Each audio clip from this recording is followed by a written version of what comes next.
This case led to one of the most appalling cases of overreach by an Australian public service agency, the Australian Electoral Commission.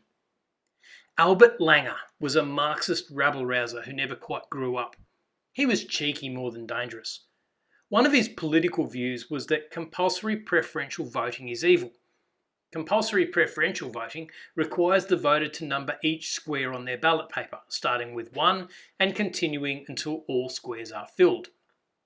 Langer's objection was that this process forced people to express some level of preference for candidates that they did not in fact support, and that not only did this impermissibly restrict their freedom, but it also skewed the election, because the ballot paper did not truly represent the voter's choice.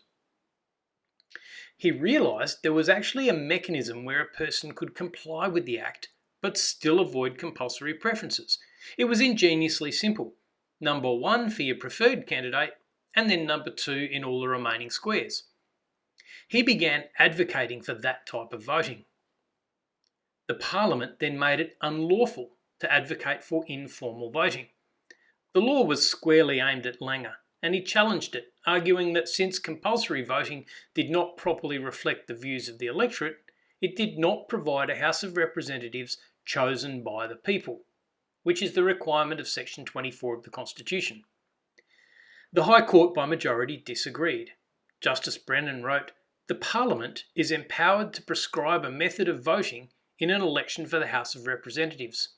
Although that method requires a voter to choose by allocating preferences among candidates for whom the voter does not wish to vote, it is not to the point that if a ballot paper were filled in otherwise, the vote would better express the voter's political opinion." It follows that the Parliament has quite broad powers to choose the method of elections, provided that the Parliament is chosen by the people. The Electoral Commission, having won the case against Langer, obtained an injunction preventing him from distributing his pamphlet encouraging people to vote informally. He defied that injunction and was jailed for doing so. There was public outcry and he was released after just 3 weeks, but he is one of few genuine political prisoners ever jailed in Australia, merely for having and expressing an opinion which a public service agency did not like.